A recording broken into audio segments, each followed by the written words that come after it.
on in the dance. Hey everyone, how's it going? It is I, the real Randy Chavez, coming at you today with an episode of OMI is My Homie, episode number 39, with my co-host Dr. Stuff and Crypto Rain. Everyone say hello to Dashi. Hello, Dashi. And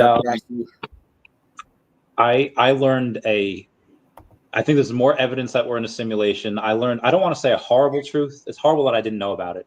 Did you guys know that William Shatner did a cover of Lucy in the Sky with Diamonds and Mr. Tambourine Man? Why didn't I know about this sooner? Definitely in simulation because of that. 100%. I listened to the reason you know. They are awful. They are not good covers, but I love them. Anyway, there's my new obsession. That's my new Roman Empire. We have quite a show today. We've got a lot of stuff to discuss. Before we get to it, what are you guys obsessed with right now? What is your Roman Empire? Well, gymnastics, bro.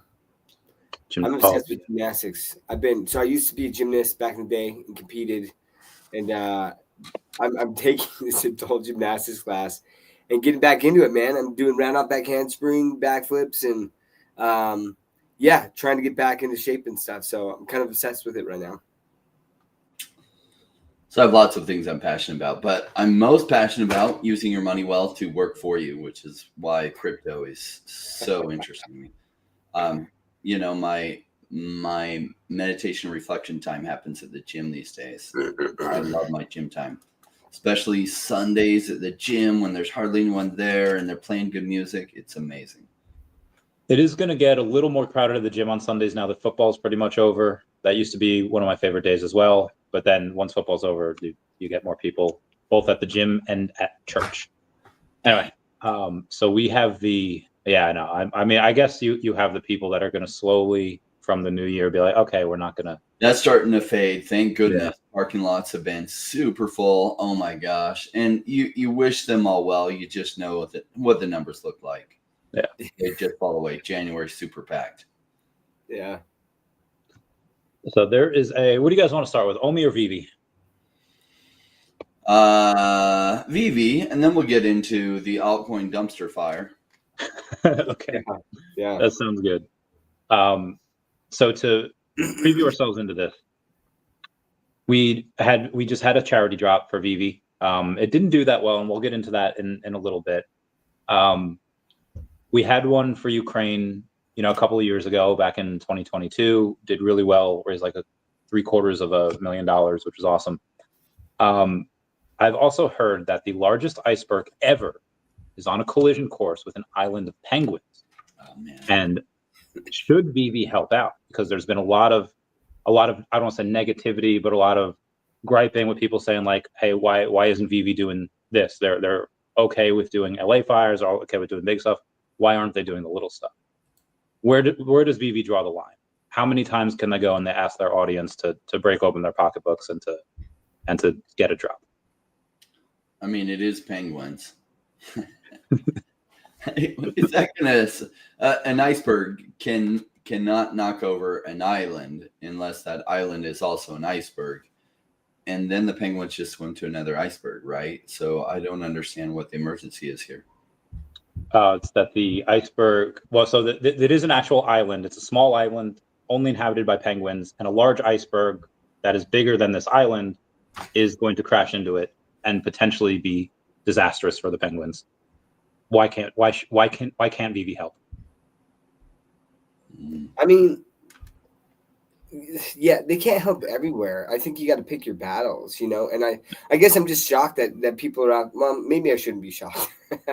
People get played about everything, you know what I mean? But like, I think you got to like pick your battles, and so if they're more passionate about helping, people who have been like their homes have been displaced, and they have that tie-in with, a lot of their users are from the United States. There's a large percentage that are from there, and so they're going to focus their efforts there. But like at the end of the day, I think that we should be stoked that they're doing anything. They don't have to do anything for any of them, and so like anything they do anything that they do is wonderful, and I'm grateful that they're doing that. And I think that's more the way I look at it. Is it's like, why aren't they helping here? Why aren't they helping here? It's like, that's awesome that they're helping wherever they help. That's fantastic. Agreed. On the actual more serious side, on the sales side, we've seen in the past, whether it be Funko, I think the Funko partnership, they wound up grossing like $400K from that. That was wild. They had done so pretty recently with the Running Mon, those Fidgetals as well, for the first 20 people that were able to collect the set. Seems that Fidgetals do incredibly well. Why not mass produce something like Pudgy Penguins to get in a Walmart or a Target? Is that something that I mean, you've had complaints saying that VV's not Web3 enough and Web2 isn't needed, but that's the stuff that does really well. So what do they do? Do they go in and kind of lean into the stuff that does that well? Do they risk becoming even less Web3? Well, one of the challenges with that would be Marvel has licenses with like toy makers and stuff. So they might run into problems of like Marvel's licensed stuff that is at Walmart and Target and other places that probably those people would not be very happy. So they'd be limited on what they could put into those stores. Probably couldn't be Marvel, probably couldn't be Disney. I love the idea tremendously. You saw Pudgy Penguins do that, which was amazing, the kind of traction they got. But I guess I'd have to think deeper about which collectibles would make sense to do that with. Good call. What about you, Doc? I'm getting an echo. I don't thing. What's going on? Oh, it's getting an echo when Randy and I would talk. Oh, but I mute. It might have been mine. Okay. Yeah, I don't hear an echo. Well, shout out to Kumo and Bill and Abe. Abe, you're a rock star. Appreciate all that you did.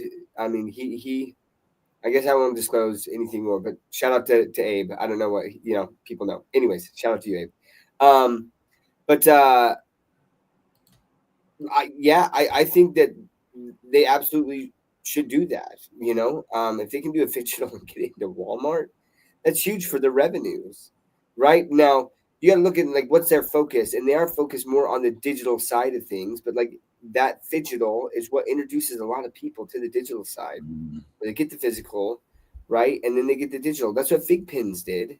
Now people are collecting Fig Pins, but they have the digital, And then there has been some crossover. So I think that would absolutely be a great focus point. Is can we partner with one of these companies, of which they have the largest IP in the world, right? Like all these different IPs, and say, hey, let's launch something together and do this digital, right? And so I would love that, and I would freaking buy it.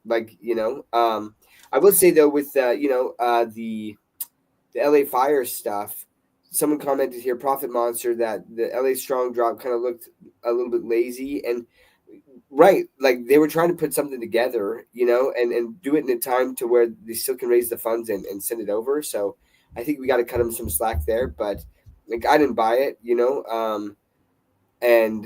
but like I actually think that they did a good job of saying, hey, for an SR, for 15 gems, like if you look at like the points that you get for that, or the MCP points, it's actually a really good deal. So I think that they tried to structure that the best way that they could. And again, I'm grateful that they tried to do it. But back to the whole digital thing, man, yeah, they should absolutely do something like that. And if they could land that, I don't think it would get as big of a attention in Web3 because people just still don't think VV, like they don't like the closed ecosystem. So I don't think that it would pump like, or there'd be all this talk about Pudgy Penguins.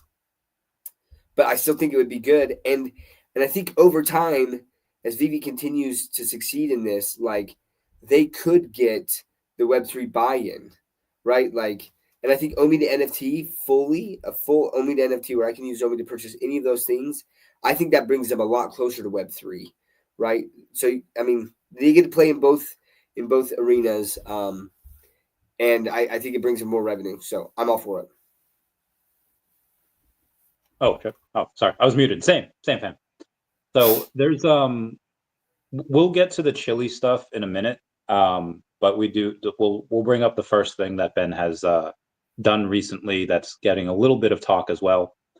Ben talked about VV being a household name in the next 5 years, which is, I think, the polar opposite of one of his interviews a few months ago, where he said that they would 4x the amount of monthly active users in 2025. So clearly, either one of two things will happen. Either he's going to grow it from 4x the monthly active users in 2025 to being a household name by 2029, or the fact that he's becoming much more confident in his team, that he thinks he can do it much quicker.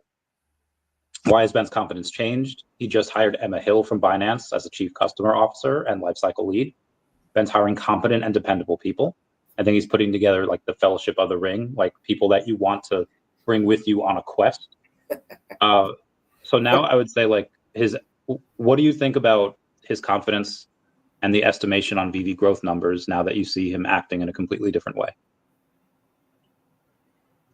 Well, now he's probably very informed in all the stuff they have going on, and he's been there for a while, so he's probably fully up to speed. He's gotten to know the culture, he's gotten to know running things there, and what his team can do, as well as on bringing on some additional people. So,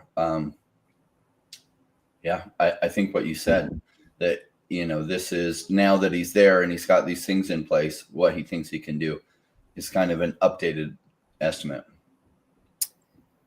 Yeah, it'll be interesting. I mean, I think Ben has been quite measured, right? In things like he doesn't over promise. Like I haven't, someone correct me if I'm wrong, but I haven't, that I recall since Ben's come on, I haven't seen any over promises, right? So that is interesting to go from, you know, 4x the users to a household name in 5 years.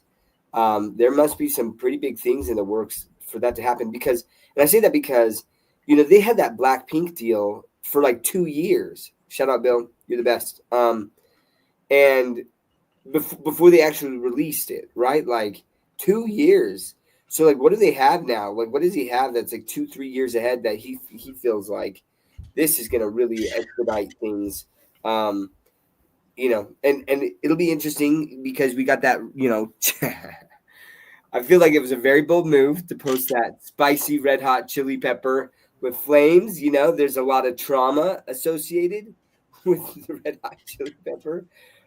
So that's got a lot of speculation going. So I think it'll be interesting to see. And maybe Ben didn't realize the significance of that chili pepper, right, to the VV community. Again, we'll see. But if it's something big, right, then I do think that gives me even more confidence in the fact that, like, when he's saying this type of stuff, that he's still taking a measured approach and feels like that's possible. Yeah, that's a good point. I feel like he had to know what that chili pepper might mean, and he wouldn't do that unless he was sure that he could deliver. I mean, he was getting and also, like you said, he hasn't overpromised anything.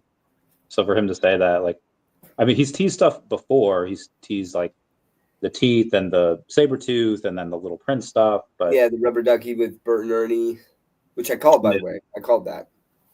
You did. So yeah, agreed. The chili pepper. I don't know. I know he said that. I think that's on a Spaces. O'Malley confirmed that he said, well, it just means that things are about to heat up. I was like, okay, well that could be. I mean, is that quote something like? I'm thinking of 3 different things that quote could be from. I don't know if any of which are true. One is a quote from Dragon Ball Z. One's a quote from like SpongeBob. One's like a quote from like NBA Hang Time. And it's like, okay, it's doubtful he's referencing any of those. He might just mean what he says and things are just heating up. I don't know what it could be. I don't know what it would do. Maybe it's referring to affiliate marketing because, you know, the numbers have been kind of okay. I don't know. What were your thoughts, Ryan? I don't know. I think you should talk to Trump and see if we can get like digital collectibles considering the no capital gains tax arena. Well, the no capital that's only for US stuff though, isn't it? Yes. But why not digital collectibles, right?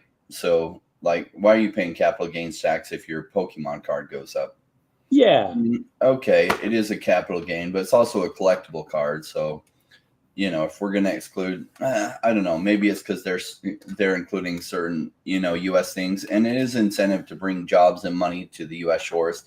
So VV to U.S. makes perfect sense, and then digital collectibles go tax free. Love it. That would be such a power move. That would just be that's like when you see like your neighbor on his ride along, like a ride along mower, and he like does the finger guns to another dad that's on his other ride along mower, and it's just such a power move. It's like, whoa, Because calm down, bro.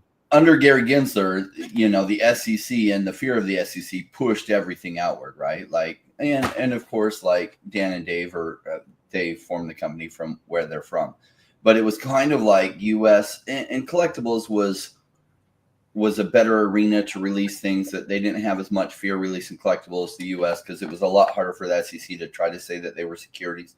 But tokens, right? Like all the crypto companies that are tokens, like stayed the hell away from U.S. Even Vivi, when they did their initial offering for OMI tokens, U.S. investors were excluded. So it's like they had to be extra cautious, which pushed all this money away from the U.S.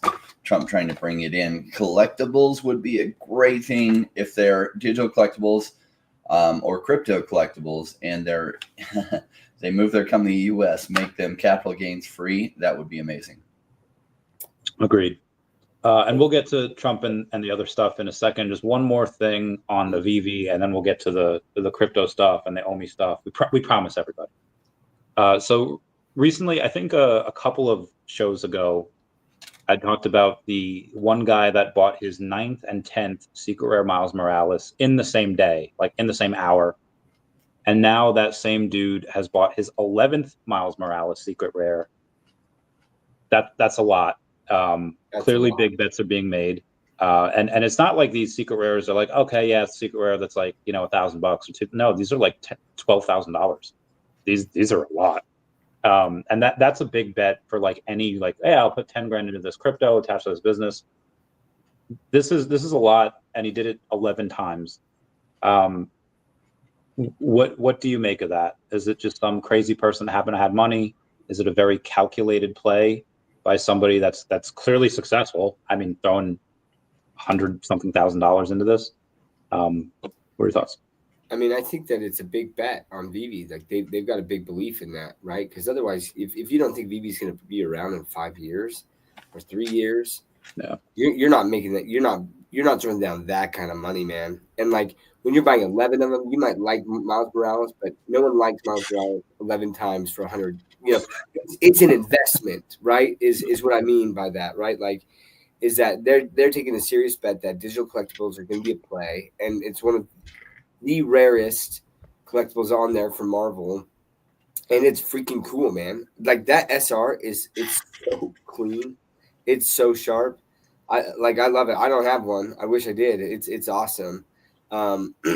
So yeah, I think it's a calculated bet that they're taking, and obviously they've done well enough to have that type of money, and so I'm jealous. Let's say it that way. Yeah. Same. We talked about something last week that people often say the rich get richer and the poor get poorer. And that's not really true. There's a lot of inherited wealth that gets blown. The rich don't get richer.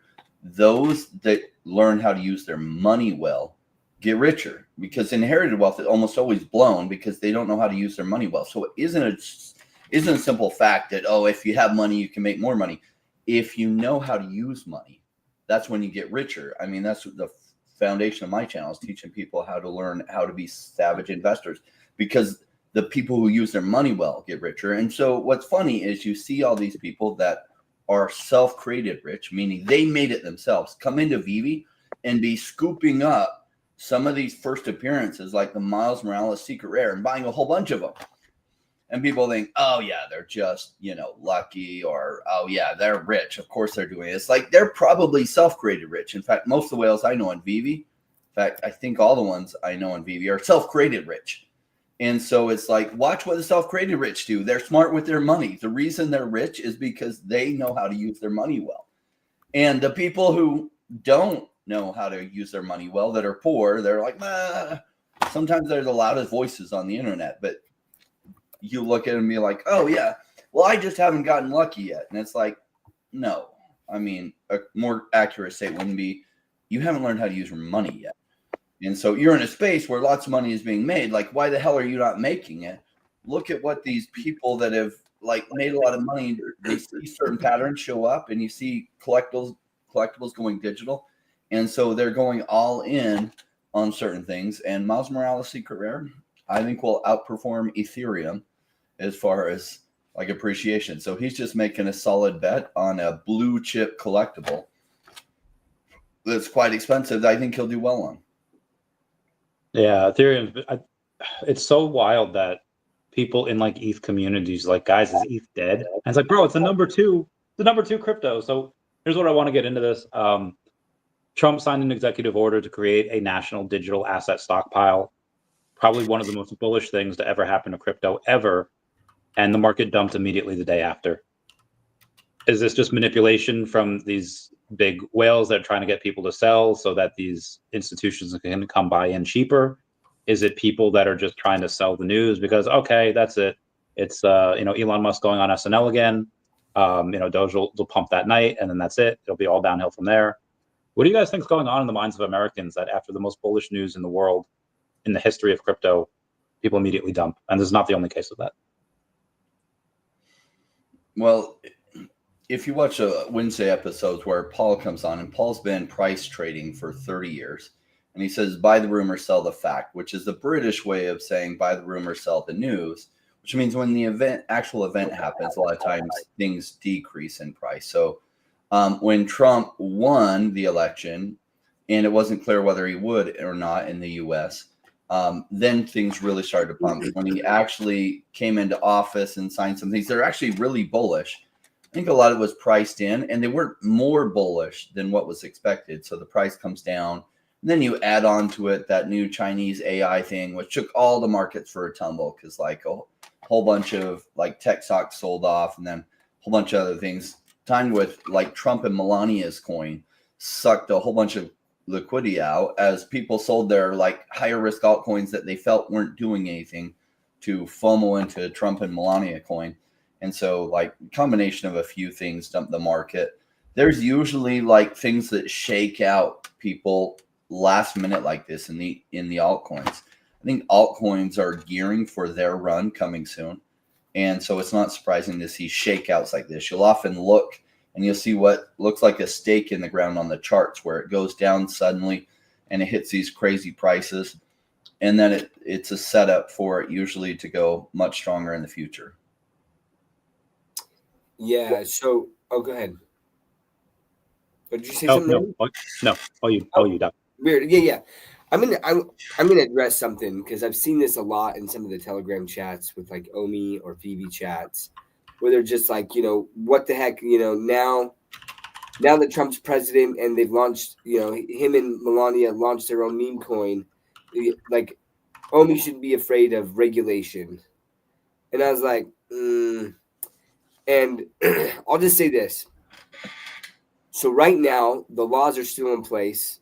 The Howey test is still in place. Now, we're going to have a new head of the SEC, right? And whether or not they choose to enforce the law is different. But the law is still there. That's important, okay? Because at any time, they could go after it. And even some of Trump's people, they've said, like, there are some cryptos that are securities.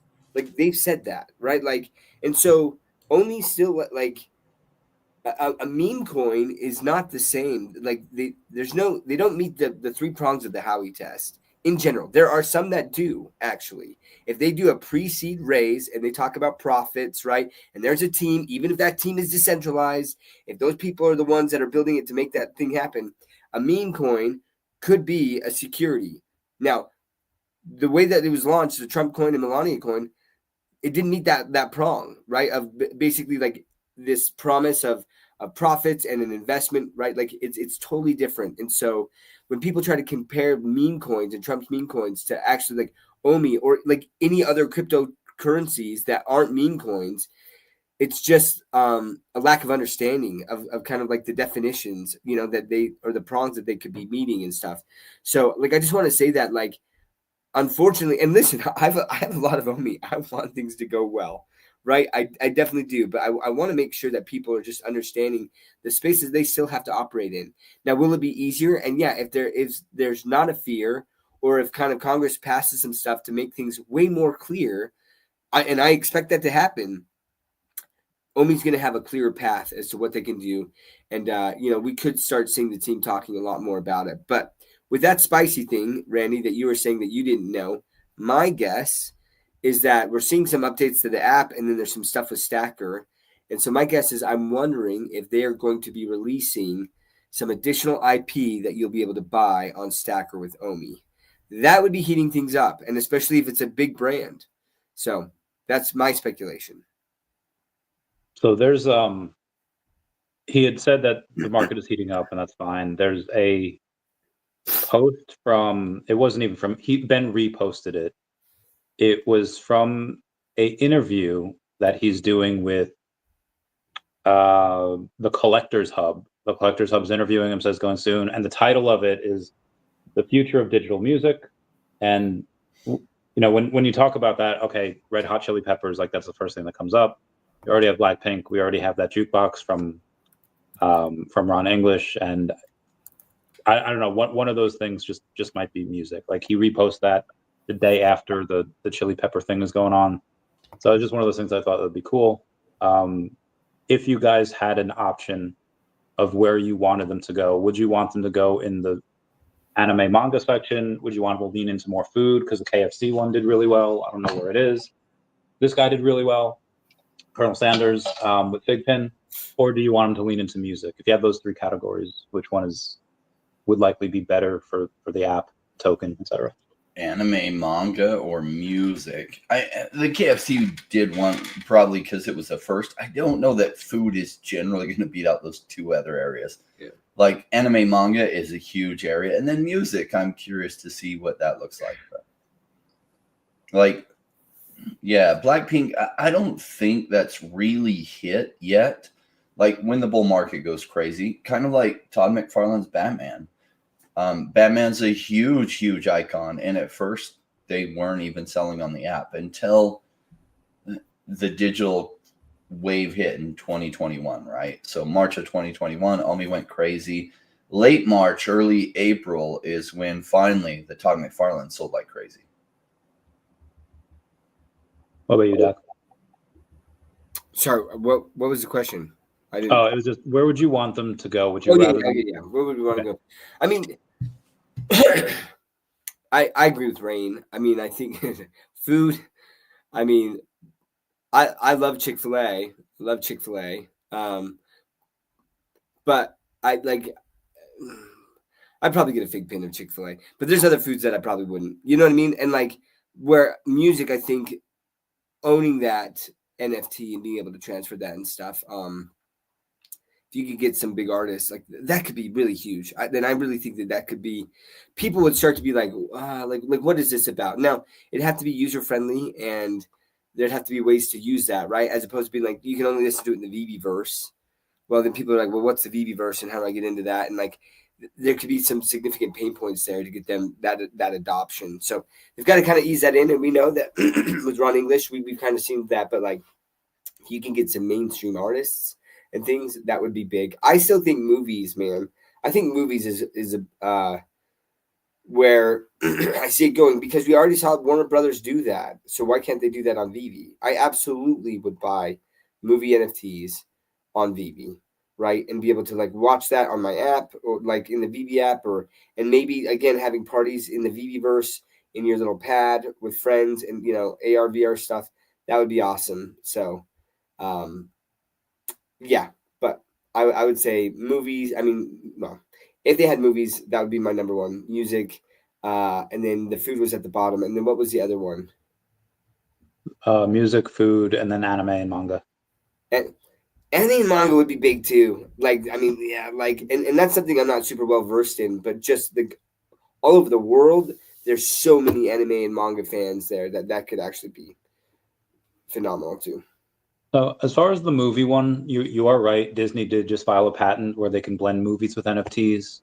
We have seen this before a few years ago, I think in 2022 or 2023, where they filed a patent saying that if you have a certain NFT in their parks, it can affect what you ride, or it can affect what movie you see, or thing that you see in a ride. So that is possible. That'd be wild, because that would mean that VV's going to be in Disney parks. That would be insane. It really wouldn't though, because like the relationship is so close. That is their way into digital. As far as food goes, I have not had Chipotle since Crypto Rain came to town. But today I went to Chipotle because they had a little bit of utility. If you came in wearing Ohio State gear, it was a buy one, get one burrito. So I did. I hadn't gone there in months, but because of the utility, I went. I drove my 9 minutes, my happy ass to the next town, and I got it. Now, there was my friend's kid who's teenager-ish, doesn't necessarily like this stuff yet, but she likes Blackpink. And she had said that she was interested, like, oh, there's a Blackpink collect? Like, what comes with it? Like, for the first time, like, ever. Like, if I can quote Anna from Frozen, for the first time in forever. She showed interest in the app, and I was like, what is this about? And he's like, well, it's a digital collectible. And she's like, do you get concert tickets with it, or like merch? And he's like, no, but you can, just get this digital collectible. I was like, oh, okay. And that was it for her. But I feel like if any one of these things are able to get utility, like we have KFC, if there is a Taco Bell, I haven't had Taco Bell in months. If there is a Taco Bell app, or if a Taco Bell like NFT, and you get like 10% off your orders, like every time you go, I will go in and I'll get it. It doesn't matter what it is, doesn't matter how much it is, and I'll eat Taco Bell again, just because of the utility that can give. VV's had a hard time with getting the fans of these IPs to really come to the app, but I believe that with the right utility and with the right like marketing, I think they can do it. They don't even need to do that much marketing. The people will take care of it themselves. I forget where I was going with this. Anyway, outside of that, we talked about the meme coins are collectibles now. Crypto's Azar, David Sachs had said that. We know that Ben is incentivized to grow the app. One of the ways could potentially be by marketing the token. That's what happened last time. Most people were able to go in and find the VV app through the token. How do you go and market that? Do you go and wait until digital collectibles are cool again, and then it makes sense? Can you go and be the one that's like, hey, we're going to start this tidal wave? If you guys were CEO, how would you guys go in and try to launch this? I'd wait till everyone's focus was on crypto and what's going digital. It's like paddling out on a surfboard, hoping you can paddle fast enough to like stand up on it and surf. When there's no wave, you don't want to do that, right? So people tell them all the time to do that. You saw Meld try to do that, and Meld just closed their doors 3 weeks ago. Not a good idea. You just don't have enough. They were trying to create momentum for themselves in the bear market by spending money on marketing and other things. It didn't go well for them. So wait till the wave is already coming and then catch it. Then sure, put a motor in it. I think that would be a good momentum wave to really then do some marketing. I know NBA Top Shots, they did some things to try to get some traction, and they were paying YouTubers in packs in order to get some traction in like October of 2020. That's how I first heard about NBA Top Shots. And then they saved their marketing dollars for like March of 2020, when things were already going crazy, and you already had like NBA stars talking about their NBA Top Shots collection, and it was going crazy. And they turned on marketing for like 2 weeks, and they got such a flood of new people, it shut down their systems, and they shut off marketing, and it still continued tremendously, but they waited till the timing was right. They didn't get hardly any engagement in their marketing in October of 2020, but in March of 2021, completely different story. I mean, yeah, like I agree with Rain. You kind of wait until the tide is already rising, and then you've got that momentum, right? So then those marketing dollars go so much further. But they have this affiliate program manager now, and I think that's such an easy way to incentivize people to talk about it. But there's got to be stuff to talk about, right? And that's where like really pushing that, using that in tandem and saying, okay, hey, affiliates, like here's these incentives, and people are talking about things going digital. I mean, you got BlackRock saying everything is going to be tokenized, you know, in the world, but that's going to be a while. But like even now, and this is where I keep saying that I think that it's going to be Web3 gaming that kind of pushes kicks off the NFT run again, where people are going to play the game and they're going to find out that they're NFTs, but that they can sell these NFTs. And they're going to be like, what's NFTs? What's going on there? And then, right, they're like, hey, there's these digital collectible NFTs, like however you want to do that, right? That you could use to talk to people and get that marketing. And then people are checking that out as well. But yeah, I think waiting until there's some momentum, and that's the whole purpose, is you wait for kind of the bull market. And that's when you see tokens and projects, things go parabolic, man, parabolic, just like crazy, right? Because they hit it at the right time, they're in the right narrative, and they have the marketing dollars to push that narrative. So just to try to comfort some people, because there are a couple people in the comments, a couple people out there. Mo Collection says, I'm bored with my NFTs. I'm at my lowest engagement in the app in 3 years. Aljo said same. Patient Hodler posted out a video the other day saying that he's on the app like 1% of the time as he used to be.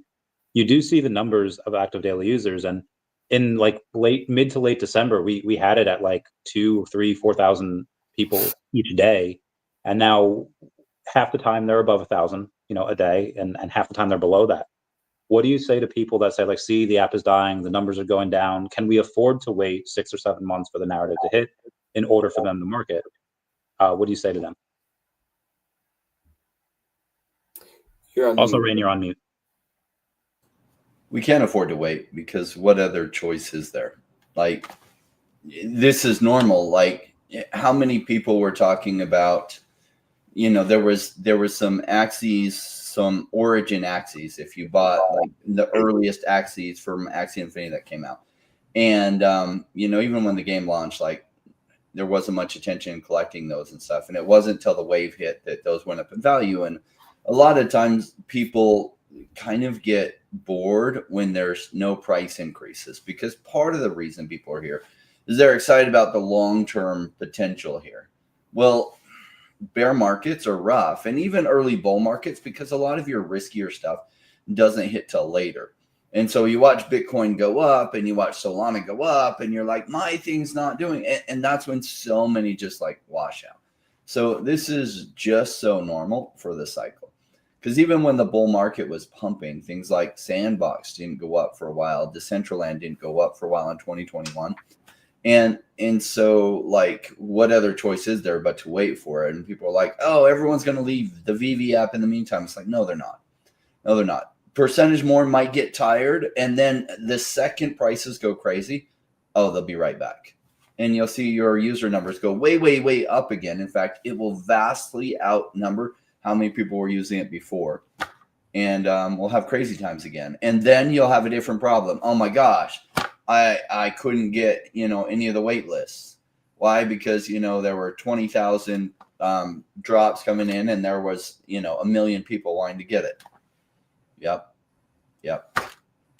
So, you know, there's always problems. Right now, the problem is you can get every drop you want, but the price increase isn't going to be there. Later will be a problem of you can't get the drops because 1 million people are trying to get them, and you're one of 20,000 trying to get it. Or there's only 20,000 and you're one of 1 million trying to get it. So it's like, look, right now is your time to be able to buy at really cheap prices, like I saw in the comments, the ones that you really like. And yeah, when the digital collectibles narrative hits, which maybe in 3 months, might be in 9 months, probably much sooner than 12 months, I think it'll go well for you. What about you, Doc? What are your thoughts?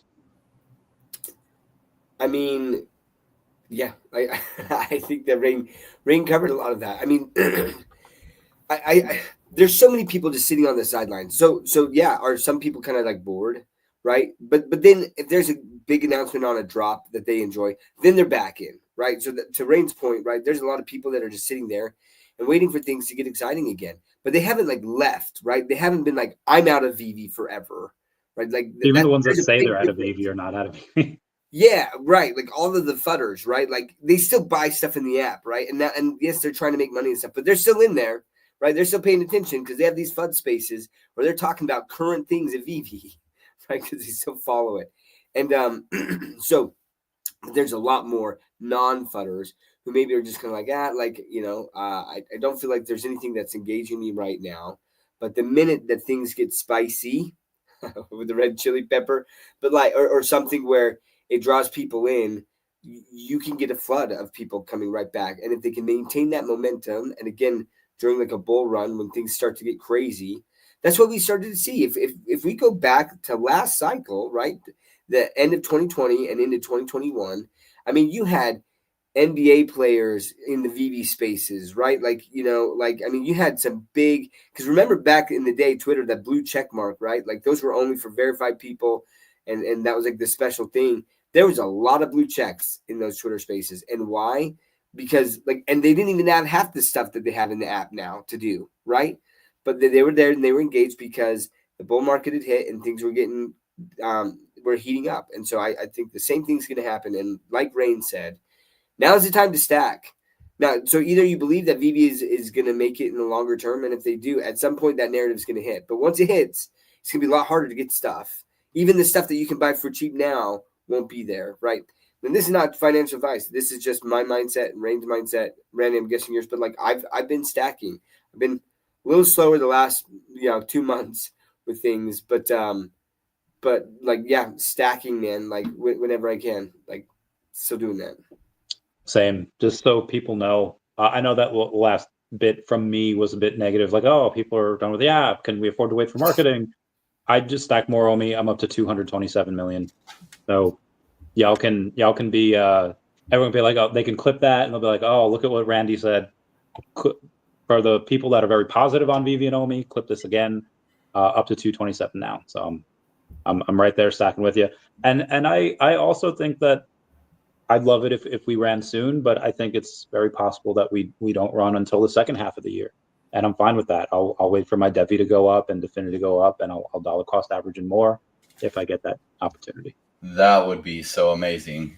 Devi goes crazy and goes 10x from here, and OMI stays the same price. I would love it. Yes. I love Devi and what they're doing. If they went 10x from here and OMI stayed the same price, I would roll some more. Like, yeah. Speaking of which, there's a law. I think Eric Trump. It's not law yet. He just verbalized it, saying that U.S.-based crypto projects will have zero capital gains, while foreign ones will have 30% tax. Does that disincentivize people from getting into OMI? Does that incentivize people to go into something like Devi? Is that American, or is that? I'm curious so Devi is a U.S. It was launched in the U.S., but following Cardano's move of moving over the tokens to a foundation not based in the U.S. to try to create some distance from Gary Gensler, then they moved the tokens over to a Swiss corporation, but they were founded in the U.S. The tokens were created in the U.S. And so we're not clear on what U.S. based means. So U.S. based means, like, does OMI just have to create a headquarters in the U.S. and then it qualifies? Because it wasn't launched in the U.S., but there's not clarity on really what that means. And can all these companies create a U.S. headquarters and base and then come, submit to U.S. regulation, and then all of a sudden they qualify? And if so, maybe OMI could fall under that. I will volunteer as tribute to work for them in their U.S. headquarters. If VV wants or OMI wants to go and do that, I'll work there every day.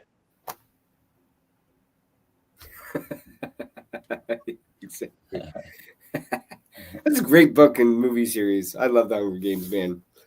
I really did enjoy that. That's fun. Now, do you think this disincentivizes people from going into OMI if they're at 30% tax rate, but other things are 0%? I mean, for some investors, they might diversify a little bit more into U.S. based, but like you got to look at what those U.S. based crypto tokens are, because if all of them have already, if it's XRP, right? Like how many more X's are XRP going to get? Like, let's say it does something crazy and does like an 8X from here. Like, I think that would be crazy, right? Like that would be massive for XRP. So you can 8X your money with no taxes, but like OMI has significantly more chance of a higher than 24%, like 24x, right? Like from where it's at right now. Like, and so if I'm paying 30% on that, like I'm going to make more money, right? So I think savvy investors they're going to look and do some analysis, right? And they might say, hey, I want some of my money or more of my money in these safer plays, especially with no taxes. Because if you got $10 million, right, you don't need it to 8x, right? If you did a 3x, you'd be pretty stoked on that. And it's a safer play. So that's something to think about as well. And they can still then throw, maybe $1 million or a couple million at OMI or something and still do well. So, but yeah, those big whales and stuff, I definitely think that they're going to take a solid look at, if that's the case, US based tokens, what they are, what their market cap is, and what the potential is for those to increase in the bull run. So there is something I want to go over with that, and people talking about XRP. There was a buddy of mine showed me a couple of messages from some friends of his that happen to be boomers, and they were just like, "Hey, I just put 150 grand into XRP because this guy on YouTube said it can go to $10,000." And it's like, and like, it's not that they put like, like 6 grand in it, and that's all they had. No, this is like, I feel like this is just with boomers that have this issue with not being able to tell like the truth from not the truth. So there was a buddy of mine messaged me the other day saying, hey, there's this thing over on TV, Michael Saylor's talking. He just, Randy, you were telling me he just bought 10,000 Bitcoin this morning. And he's saying we have 10,000 Bitcoin. If you use this QR code and you send us any amount of Bitcoin, we'll double it back to you. And I was like, bro, that is the hallmark sign that is a scam. And it's just a lot of these, again, the elderly crypto peeps on like boomers, or how do we protect against that? There was I don't know if you guys saw Hank from Breaking Bad. I forget his Dean Norris, who played DEA agent. Mm-hmm. In one of the most believable scams ever, they had a follow-up tweet ready to go to validate his first tweet and a cameo video of him saying, hey, it's me, Dean. It's January 25th. I'm declaring it's real. And they had all of this crazy setup. So it wasn't AI. It was really him saying that. I'm super happy that VV's in a closed ecosystem. This way, like, God forbid somebody's grandma doesn't get wrecked or hacked like this. How do we like protect again? I mean, there's nothing else that VV can do, but how do we tell people that, hey, here's a good alternative to getting hacked? This is why we go with VV. How do we go and market that? Yeah, so I often refer the crypto environment to be like skin diving in somewhat deep water / shallow water that you could skin dive in an ocean full of sharks, like a sea full of sharks. And there are tons of sharks out there. And it's like people just jump in because they're used to swimming in a lake, not realizing there are sharks and there is blood in the water. And so, yeah, like, oh, yeah, crypto's the biggest thing. And smart contracts. Like I had a friend that got started in crypto and stuff, right? And somehow his wallet got hacked. I don't know how somebody got permissions to his wallet, but it got hacked and drained. And there are scammers out there. Every one of my videos now, the scammers are posting all this thing about, oh my gosh, do you hear about this new launch? And, all these pictures of girls. When it's funny, like cute girls, oh yeah, it's the best ever. And like, if you can't see that's a scam, like you're brand new. Number one, the percentage of women in crypto is really low. Number two, there's not all these cute girls like commenting about, oh yeah. And anyway, so they're just trying to get past your BS thing. That's like, oh, all these girls are doing it. They're not really girls. It's a bot creating that. And as soon as I go on the channel and I like block that name, they like change it and already have a new website up. And so there's so many scams out there. And yeah, the whole send us 1 ETH and we'll double it, send us Bitcoin and we'll double it. Yeah, that stuff has been around since I was new in crypto, 2017. And I lost 8 ETH to a scam in 2018. Ooh, that hurt, and learned some good lessons there. Yeah, man, I've been scammed too, and there's so many different ways to do it. And like the bottom line is education is the best prevention tool that you have, right? Is to educate people. Some people don't want to get educated, and so like you just can't help those people, right? I mean, you still get people who it is so much harder to get scammed to get money out of a bank. And yet scammers still get people to withdraw money and do that, right? Like it's way harder and they still do that. And now they're just like, well, crypto, it is a lot easier whether you're giving me your seed phrase or you're just sending me the money, right? like it's so much easier to steal that. So like a lot of scammers are looking and saying, hey, this is a way better opportunity, less friction in steps into getting people to send me their money. So like you can now, what might prevent some of it, right, is if the U.S. actually created regulations and laws like around that in crypto and these type of scams, which is illegal, it's theft and things, but like then enforced it and went after people, actually went after people. I think they cracked down there, and then also made laws that kind of made it like harder, like so these protocols, whether they're dexes or smart contracts, basically being like in your smart contracts, you have to do things to create guardrails. I don't know if you guys remember, but back in the day, at least now, right? Like when I send funds, it'll be like, hey, warning. Like if I'm on a centralized exchange and I'm sending something, it'll be like, warning, these tokens that you're trying to send to, like the wallet address is on a different blockchain, right? Like there's little things like that which are so big, because I remember when I first got in, there's no warning there, right? And it was just like I was like reading every single letter and capital or lowercase, like because I'm just like, man, if I do anything wrong, it's gone, and that's like so not user friendly. And so if you want the masses, there has to be regulation around that, and it's more around the people who are creating the tools and the functionalities to just embed a lot of those guardrails in there. It can still be decentralized in the fact that like it's your tokens and everything, but there's guardrails there just to help protect some people from scams and things. So that's what I got. Yeah, there's I was at VCon a few years ago, and there was I don't know, some little thing. I don't even think it was crypto related. It was like something for like this band, and someone's about to like scan the QR code, and this one guy, like complete PTSD, is just like, no, you don't scan QR codes. I lost my NFTs by scanning QR code once and something like that. And I was like, and this wasn't really about that. It was just it was like for a band or something, or maybe it was. Yeah, I don't know, but yeah, I don't like to scan QR codes now. Like, how you have those things where people go on and they I forget what that's called, like a skimmer, and you put it on like a gas card thing, or something at 7-Eleven.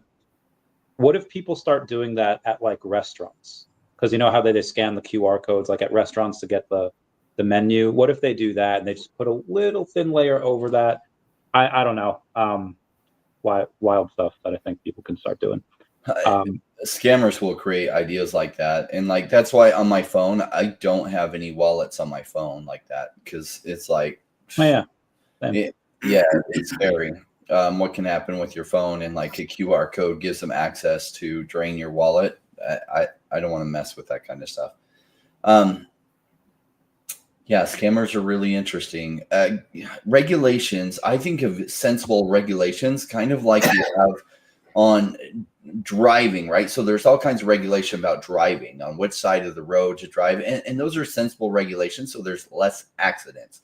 And so that's what good regulation would do. But also, like, as the tech evolves, you'll get more companies offering things that provide some guardrails. I mean, one of the reasons for VV's success was the simplicity of coming into an ecosystem that people were used to.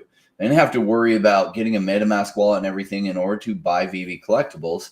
They just downloaded an app, and then they were able to then fund it with like a credit card, a process they're very familiar with, and then buy them without having to worry about having all these seed phrase wallets and everything. And also the transactions are reversible there if there's fraud, is my understanding. And that's been something that's been cool, because a lot of people that just want to come and collect, they want ownership of their items, but they don't care about the full decentralization. So a lot of the crypto people that have been crypto for a while, it's like, no, I'm not touching it unless it's fully decentralized, without thinking through that mass adoption won't happen with full decentralization in the way that it is, because most people aren't ready to take custody of all their own stuff and to have that worry, because then they're going to write it down on some piece of paper that gets thrown in the trash by the cleaners, and access to all their stuff is gone, and decentralization was not a benefit to them. So I think the way VV set it up is a good way. And the fact that things can be reversed is an overall, like, there's positives and negatives to it. I think still, and for a while, the positives outweigh the negatives, because once that transaction happens, if it's fully decentralized on the blockchain, it's gone. You're not reversing that. Agreed. We have, before we move on to the next one, we have a message from Turtle Golf saying, "Good day, fam. I am working on a project to add more utility in real life with OMI. Looking to see if you could help me with this one question. What role does the OMI token currently play in enhancing the functionality and user experience of the VV platform? And what do you most want to see in the future for OMI?" I had answered already and said it's currently used as a discount currency for specific brands on the app, hopefully more soon. But I say discount currency because almost everything listed on Stacker for OMI is listed at well below floor value than it is on VV, and I'd like to see more places to spend OMI. What do you guys have in mind?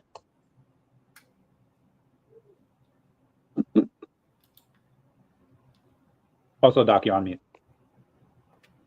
It's also used as utility to earn more MCP points, right? Which is great because there are going to be drops, and they've already shown this before, where you've got to use MCP points or you got to bid MCP points to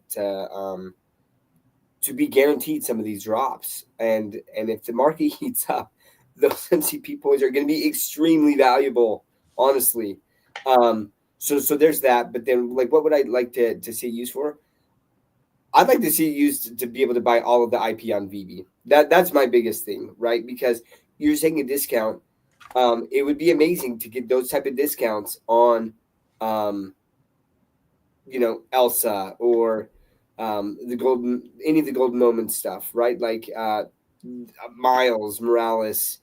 I'd like to see that. But to answer Turtle Golf's question, and again, shout out to Turtle Golf. Guys, there's so many wonderful people in this community that are really just putting in a lot of time and effort, whether it's to do YouTube videos, to do spaces, or work to create in real life utility. So, listen, if I had OMI and I could use OMI to purchase in real life goods, right, or get discounts on that, like that would be amazing too. But that's all I got for now. What about you, Rain? I'm happy that with the direction they're going with OMI and the utility. Like, a lot of times when the token's not pumping, it's like, when utility, the more it's going to pump. And I used to think that way until I saw what happened in 2021. And one of the reasons I didn't invest in Sandbox and Decentraland tokens heavily is because the utility of their token was very, very minimal. And I was this utility maximalist. And then when the narrative hit, I saw their tokens go like 200 and like 400x. And I was like, wait, how can that happen? And I had a bunch of Sandbox tokens that I had put on there to try to buy their land, and I was only able to get a few plots. And I converted that back to ETH because I thought, well, there's no utility behind this. So they won't do that well. And I had a little bit of Sand and Decentraland tokens in there, and they did tremendously, like, holy cow. And if I had left those numbers in there, but I thought utility was king, and it turned out narrative pumping is king, and utility is just like, it adds a little bit of fuel to the fire. It's like pouring gasoline on the fire, but with no fire, you can have all the gasoline in the world and it doesn't start the fire. So it's like, utility is nice, just like adding fuel to the fire, but the fire is the critical part. And your narrative running is like a big bonfire. So cool. Little utility additions, nice. They already have some utility. They have more than enough utility. You're just waiting for the fire to really get started. Am I Billy Joel or Fall Out Boy because we didn't start the fire? Anyway, Doc was talking about decentralized exchanges before. KuCoin just settled his $300 million lawsuit, which is wild. Are decentralized exchanges the future? Seems that as soon as you trust somebody else with your crypto, greedy people come in. Are decentralized exchanges the future? Where is OMI's home if that's the case? Obviously, we know it's on Base, but at that point, do we like these big listings? Do we want to get on these big exchanges? Because if you're on an exchange that happens to go in and rob people of their money, it's just going to be a negative look for the tokens that are on that exchange. Yeah, we need centralized exchanges. If you want the masses, we need centralized exchanges. I just walked my older brother through purchasing some Definity on Binance Smart Chain And he was like, oh my gosh, right? Was He that was him like, last this night? is crazy, right? Because as U.S. resident, we don't have access to some of these centralized exchanges where you can just pick it up and be fine. Like, basically, right, the process was, it was like, okay, you're going to go on Coinbase, buy some Ethereum, send the Ethereum to MetaMask. Then you're going to bridge that Ethereum to Binance Smart Chain. Oh, shoot, you don't have BNB. Crap. Let me send you some BNB because you trying to get BNB is going to be a nightmare. So let me just send you some. And he's like, what? What's going on? And then it was like, okay, so now that we've done that, you're going to swap, right, your ETH for Infinity. And he was just like, this is insane, right? So there's a lot of pain points with decentralized exchanges if you don't have any crypto knowledge, and it takes a lot of time to understand the crypto knowledge. Unless you got someone, I held his hand. It took me like an hour and a half, right? Because it was like, hey, we got to do this test and make sure that, like I was trying to teach him proper protocols and things to do, and it was just like wild. So there's pros and cons to centralized exchanges, right? You can get bad people and bad actors there. That's why there's regulation. And doggone it, if the regulators had done their freaking job, I think they would have caught that, but they didn't, right?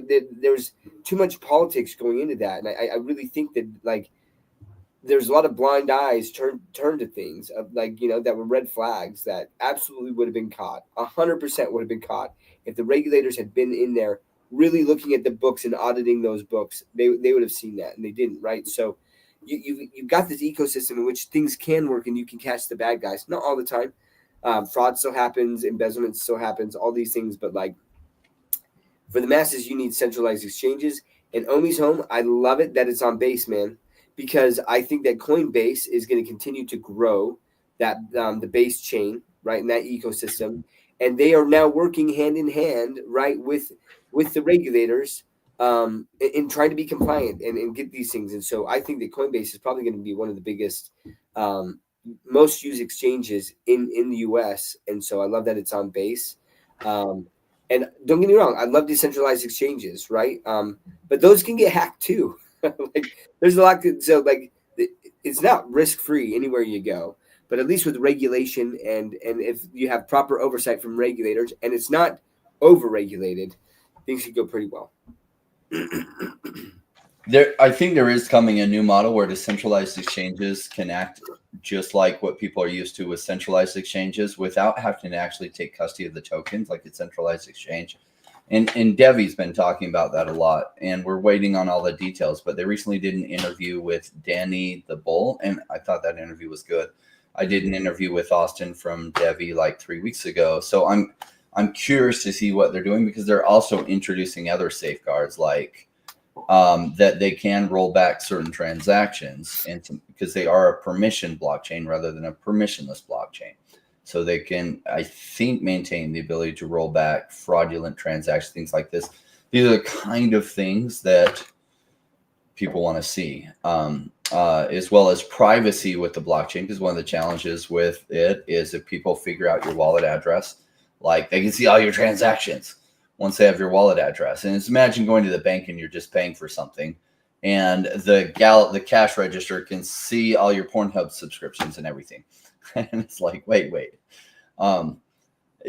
So privacy in crypto is a thing. So there's a lot of problems that haven't been solved. So safety, security, privacy. And I think some of these problems get solved over time.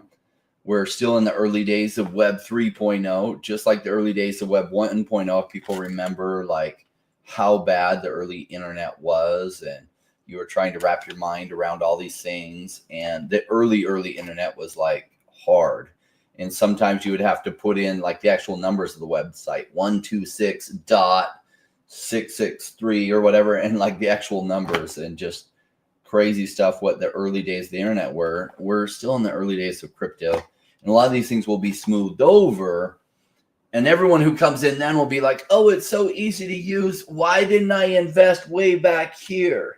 And it's like, way back here was crazy time where you scanned a QR code and your wallet was drained, and, like, all the kinds of things that can happen, right? Well, we're still in crazy time, and it's bumpy, and it's like, oh my gosh, it's something like VV ever going to pump again?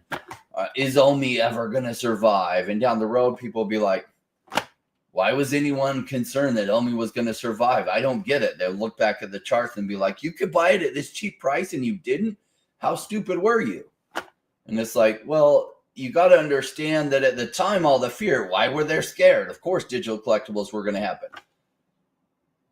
Well, because they couldn't see the future. And now that the future is realized, yet you could look back and be like, oh, it's dumb to be scared. Yet 95% of people were scared at that point.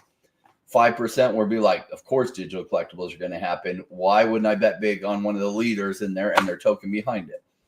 But 95% of people are like, I don't know that's going to happen. And the truth is, even the 5% realizes you don't know that OMI is going to survive. But of course, digital collectibles are going to happen. And VV is one of the huge leaders in that. And OMI is a token associated with it. Exactly. You told a story about how NBA Top Shots couldn't give their cards away. They virtually had no users. And then it blew up. I mean, VV's way ahead of the curve with thousands and thousands of users every month. Dude, I can't wait. So there's already a couple of people that like track at least like some of my wallets, maybe like half of them. I can't wait for crypto to become like so ubiquitous that I'm able to go and pay like Amazon and Uber Eats with it. And they'll be like, all right, what is this guy getting? And then I'm just going to mess with them. I'm just going to get like boxes of Cheez-Its every day. And then I'll be like, what is this? How many Cheez-Its can one man eat? And I'm just going to be hoarding them. And I'm going to be safe. Or maybe like peanut butter or something, because that never goes bad. You know, that like stays right forever. Like organic honey. You know, is he prepping for doomsday stuff? Yeah. What does Randy know? Has underground bunker? That's he got 7 cases of 24 cans in each case of peanut butter. What does he know? What did his whales tell him? Same. Happy, yeah, dude. The Pokemon stuff is going wild here. So regular Pokemon collectible cards are going crazy, is what I'm reading. Yes, I don't know how to say it, undocumented. That's probably going to be a wrong word. Where the unregulated, undocumented, you don't know how many of these are being printed. And with a popular set like Prismatic Evolutions are hella popular, and they're going to print more of these. There's no first edition. There's no shadowless. It's all just when it's popular. They're going to print. There's been more Pokemon cards printed in 2024 than like the first 8 years of Pokemon cards. So this is why digital collectibles I think are superior. You know exactly how many there are, and you have these special mint numbers, and you have all that. People are crazy. They're crazy. Mm-hmm. But yeah. It's funny when they don't realize the endless supply problem yet, because they're excited because the shiny new thing, and they don't really realize that long term they're going to get printed. I mean, this happened to me when I bought score cards, right? The black and white Bo Jackson was in this set, and it was awesome. And score, like, I looked up the value because I bought the complete set for like $30, like 30 something years ago. And I checked like 8 years ago, was the completed set worth still $30 because they printed so damn many of them. Yeah. And so like, I'm like, but it had black and white Bo Jackson, which was one of the coolest cards ever made. It was one of the coolest cards ever made, but they printed so many of them. The value just is terrible. There's, I was trying to sell a buddy of mine's baseball cards from the 80s, and every single store I talked to, they're like, we don't even take 80s baseball cards. I was like, damn. There's just so many of them. Jason Pena, they're talking about, I guess, New Year of the Snake. This is one of the things that I there's not too many things on VV that I collect like every one. Marvel Mighties, I'm close. I'm just missing like 2 of them. The Mermicornos and Unicornos, I collect all of those.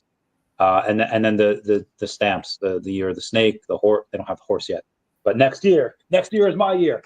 But yeah, is that something that, have you guys gone for drops recently? Is that something that you guys go and still do, or is it just stacking what you like?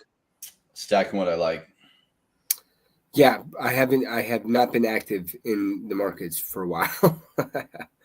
Yeah, that is fair.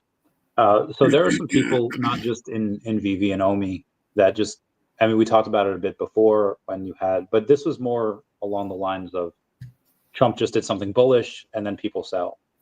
But recently we've had Willow, the quantum computer chip that showed what it could do, and then crypto kind of crumbled because people were like, oh, they're going to be able to hack the blockchain and hack Bitcoin, and then crypto recovered, and then like 2 days ago, $750 billion was wiped away from the U.S. stock market after China had said, hey, we're rolling out DeepSeek, which I know all of these American AI companies are spending hundreds of billions of dollars. Well, we released this that's arguably better than ChatGPT, at least its current version, and it cost us $6 million. And then that's the reason why. Why do people fear? Why are people so scared? Why are they fearful? What is haven't they learned? Yeah, they haven't learned that what you hear from China isn't always accurate. But even if there was just some parts of truth to it, it was like, oh my gosh, some of these US-based companies are overvalued. Like the amount of money raised for some of these AI companies and the valuations are absolutely absurd. And so even if they're massively stretching the truth, it puts out a real competitor there that that just says these valuations are massively overvalued because everyone's trying to invest in AI and they're just throwing money blindly at AI. And the valuations have been wrong that they've been putting in, and like, oh, I'm buying into it at $500 billion valuation. Oh my hell. You're going to learn some hard lessons with that. And they saw some of those lessons being realized. That's like this AI company out of China. I think they stretched the truth on a bunch of things within there, but we'll see. I mean, time will tell. And then they're like, oh, yeah, the valuation on these other companies are absurd. And it's like, yes, they are absurd. How absurd? We don't really know yet. Doc, thoughts? Well, yeah, I agree with Rain that like basically when China was like, hey, we only spent this much to bring this AI, and it's this powerful and stuff. Yeah, that's when people are like panicking, right? Is like how much they thought Nvidia's stock was worth, and it just tanked, right? As people are trying to sell out of that because they're like, yeah, this is way overvalued. If China can really build this, if other companies can really build this, and they don't need to spend all of this money, right? Like that was a big hit to the markets, but. Markets are reactionary, and and that's what creates opportunity, right? Like whether it's crypto or the stock market, things can go oversold and then undersold, or overpriced and underpriced, because people panic. They get their emotions involved in things, and so. But do I think that some of these AI projects are definitely oversold? Yeah, and that are overpriced, I guess, but that's going to happen, and it's wild to see in the stock market that big of a swing that quickly, and I saw a meme. It was, it was so funny, where it was like these two cats, and it was basically like stock traders, right? And it's like portfolio down 5%, and the cat's just like right, and then it's like crypto traders, like portfolio down 50%, and it's got these like glasses on and like a cigarette, like it's just chilling, like used to the volatility. But it was wild to see such a big swing in the market because of a company that came out. Like there's like these big events that will happen where people are afraid, like major world events, right? Like a war starting, stuff like that, where they're like, the markets kind of react. But like to have a company come out and be like, yeah, we were able to do this in this technology and it only cost us this much. And then the markets panic like that. That was very unique. It's so odd. So this reminds me like years ago where one of the Kardashian Jenner sisters, I think it was like the younger one, she had mentioned like, does anyone even like check Snapchat anymore? And then like the stock or whoever owns the company, the stock got cut in half because of like this 19-year-old tweet. Yeah, Kylie Jenner. This 19-year-old tweeted, and this like billions of dollars wiped away. It's like, damn, that is wild. Turtle Golf, we answered your question before. So we have some community members here. Hey, homie, thanks for the content as always. Of course, Emily. He likes to clip that and show my most embarrassing moments on this show, which is great. We have not this play. Oh, I guess we'll go over this first. part of the job hires that Ben is doing. I don't know if Ben will be in charge of this one, but it is a events coordinator, and I feel like for anyone that knows the community and knows what the people that work for them wants and what they need, that has been to all the events, I think VV Magic is pretty perfect for that particular job of events coordinator. Do you guys think that, like, hey, listen, they've hired enough from the community already? It's a bad look if they keep doing that more, or saying if you just stick around and you make noise, you'll get hired. Or do you think, like, no, that's a perfect choice, or somewhere in between? It's kind of, she's already shown like her skills, right? So it's like she's not a risk in them hiring her because they already know how she performs, because in some ways she's been filling that role. So I think she's proved what things she's good at, and they have a solid foundation to know her. I wouldn't be surprised if she got the job. She's done fantastic in that, like a similar role to what I understand that is. Why would you go with somebody completely unproven that doesn't know VV when you could bring in somebody like that?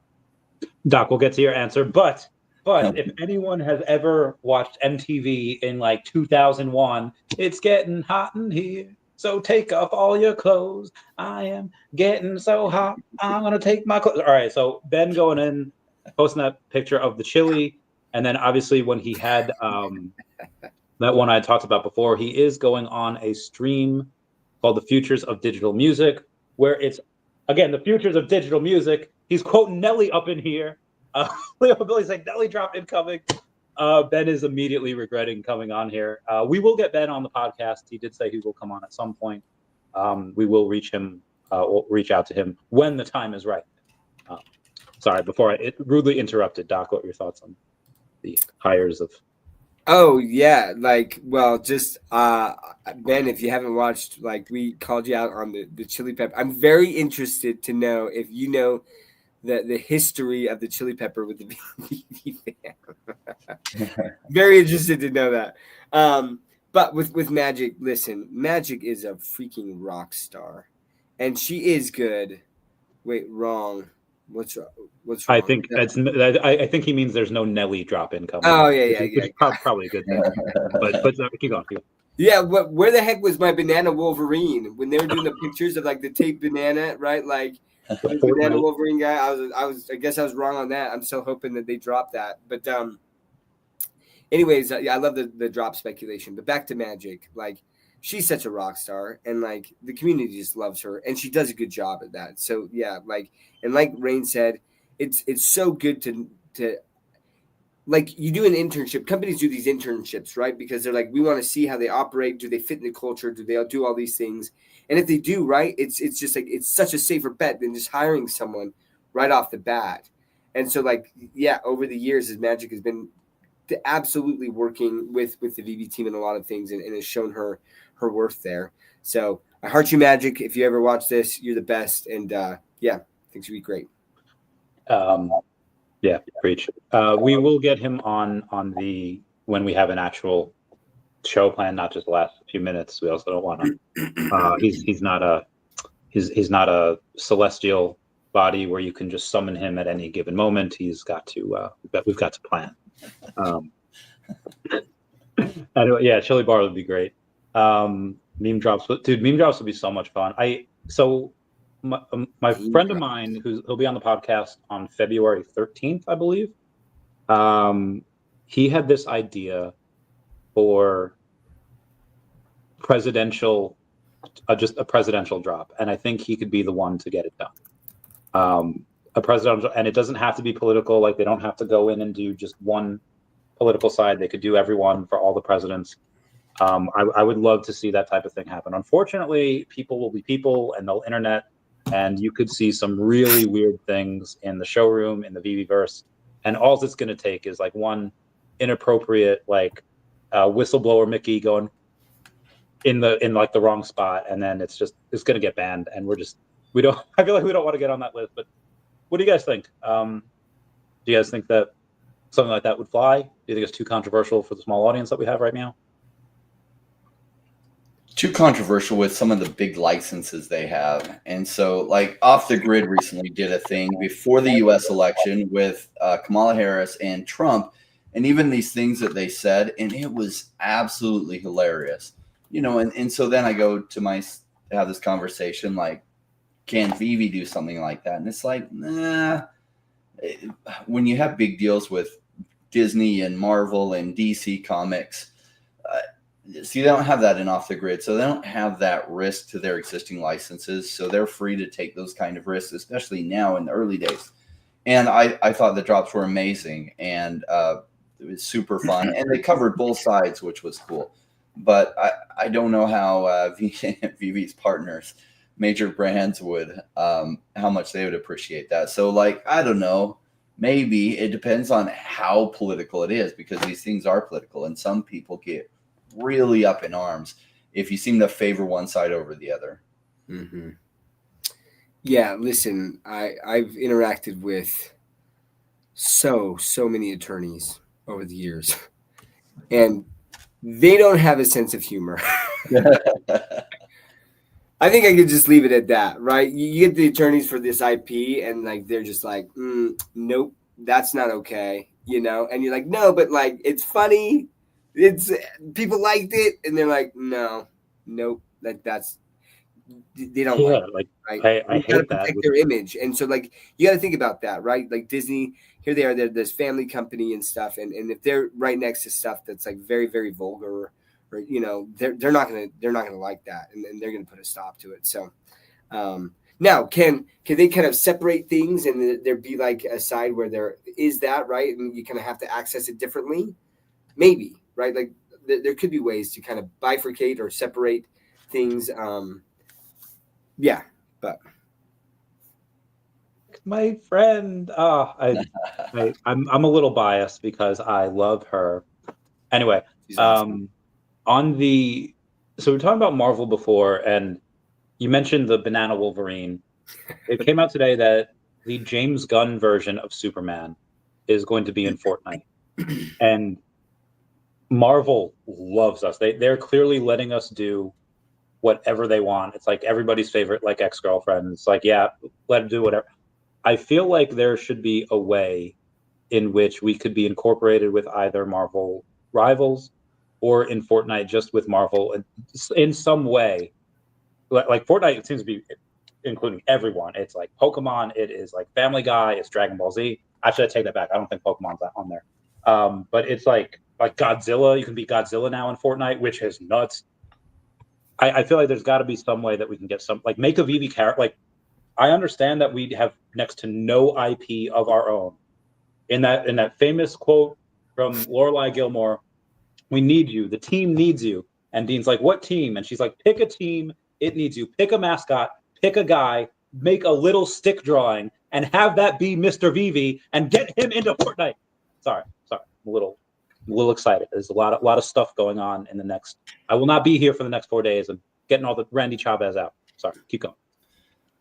That would be a lot of fun for them to really expand their IP. I agree wholeheartedly. I think it would do well. I know I bought my whole leather jacket, and it's nice that it had Stan Lee on it, but I really bought it because it said Vivi on the sleeve. And so I love Vivi. I love what they're doing. And so I think that their IP would do tremendously well if they did a mascot and they did some other things. And then when crypto goes crazy, there's some kind of IP to associate with that they can get on Fortnite. Yeah. Listen, I got a bone to pick, Ben, with Vivi and the Stan Lee collaboration. Rain and I were hoodwinked. We were hoodwinked because those samples that you guys had the Vivi logo in blue and white, and we loved it. And then when we got them, they were all in black, so you can't even see it, man. Mm-hmm. We were proud to show that off. Hoodwinked, my friend. I've already sent an email to Trump. He's going to be on the. No, but like to Rain's point, right? Like people love Vivi stuff. You got Randy right now with the Vivi hat. I've got multiple Vivi hats and my own Ecomi hats and stuff, right? Like we love the IP, but we've also grown to really love Vivi and the company that it is. And it would be awesome for them to expand their IP and to be able to do something like that. And would that give them pretty significant exposures, people are like, yo, what is VV? What is this character? Let me go Google it and research this. Oh, this is really cool. Oh, yeah, these have the same characters of the guys that I like, right? And it's digital. Oh, this is cool. So that would be epic. So speaking of bones to pick with people, I believe I have proof that the new administration is racist because I applied for a White House press pass and they said that I do not currently qualify for White House Communications Association membership. If that is not anti-Peruvian, I just don't know what is. This is a joke, by the way, guys. Like, clearly wasn't going to qualify. Clearly, it's racism. It is concrete racism right there. What don't they want me asking President Trump? Yeah. What secrets are they hiding? Yeah, you didn't pass. You weren't enough of a yes man for them to allow you into the White House press corps. Damn. Well, maybe next time. Maybe next time. I know we have. You might ask him about former drug usage, and then he might answer that. Mr. President, have you ever done acid? Have you ever done acid while making important questions? I will not answer that question. So anyway, I know we have to bounce. What are just one thing you want to say to the audience? I'll go first. I'll be like, guys, let's just love each other. There's a lot of hate. I think it's important to just be who you are in your truest self. And maybe a mirror gets held up and maybe it's not that good of a person, but just try to give people a little understanding and try to love. Yeah, I think we're here at an amazing time. Now, there's lots of complaints and like, oh my gosh, Vivi's not going to survive. All these competitors have died. And oh my gosh, OMI's not going to survive. And the price just goes down. At some point that flips around. It flips around really suddenly and really strong. And I don't know when that was. You know, if I would have had a magic crystal ball and could have deployed all my capital at the bottom of the bear market instead of having to dollar cost average in, my returns would have been much, much higher when 2021 came around. Well, I didn't know where the bottom of OMI was. My dollar cost average is a lot higher than what the number is now because I didn't have a magic crystal ball to see that. VV collectibles, there's a lot of them I would have waited on to buy at the absolute bottom, but again, no magic crystal ball. So I think the future for VV is extremely bright. I think the future for OMI is way brighter than at least 95% of people realize. And that's exciting for me. And you're here at an amazing time. Now, only a few people really get it and are going to take advantage of this time. And everyone else is going to say, I wish I would have. Cool. Yeah. Did you learn any lessons? Maybe next time you'll be ready to take advantage of something that's massively underpriced and massively overfunded, even if you aren't ready for that now. We'll see how this pattern plays out. And I think it's going to go really good for VV and really good for OMI. Yeah, like along those lines, I think it's very important to pay attention to the fact that VV was the first one, right, of these digital collectibles and NFTs with this IP to kind of come out, and they're still here. And there's been so many that have launched with all of this hype, all of this marketing, all this attention, and they're gone, right? VV is doing something right. I think that people have to acknowledge that, right? Like, they've made mistakes. They're not perfect, but like they're still doing a lot of things right. And we're about to enter the bowl where things can get really, I don't know. I kind of stayed like, listen, I'm in a lot of other crypto projects. And the thing that I talk about the most is VV, right? And OMI, like, because I love the community. And I do think that long-term, this company and the token is going to be around. And, we're about to get to the exciting point, and it was crazy for me to see like the modern investor and all of his whales kind of capitulate on OMI, right? And just be like, I'm out. And like Rain's talked about before, right? Like we've seen that cycle before, where people who are really smart people who've been in the trenches before, and then they're just like, they're bullish on a token, and then they just give up, and then things turn around, and they're just like, oh my gosh, I see so many people who are like, if I would have just held. Now, there's also a lot of people who are like, yeah, I held and it went to zero, right? But so when you take a step back and you look at what VV is doing, and in the background, as we're starting to see, they're trying to get this utility attached to the token in VV and have that synergy, right? For me, I can't help but be bullish. So that's why I continue to spend time doing this. It's been a while since I've been on, and it's been fun to get to chat about this and see everyone and the comments, people shout me out. I really appreciate that. It's good to be back. Yeah. Thank you guys for everything. Leo, Amelia, I'll go over your question at another time because that seems like a big discussion. Anyway, everyone please comment, like, and subscribe. Comment's good for the YouTube algorithm. Everyone say bye to Dashi. Bye-bye, Dashi. My co-host, thank you so much. Subscribe. Yeah.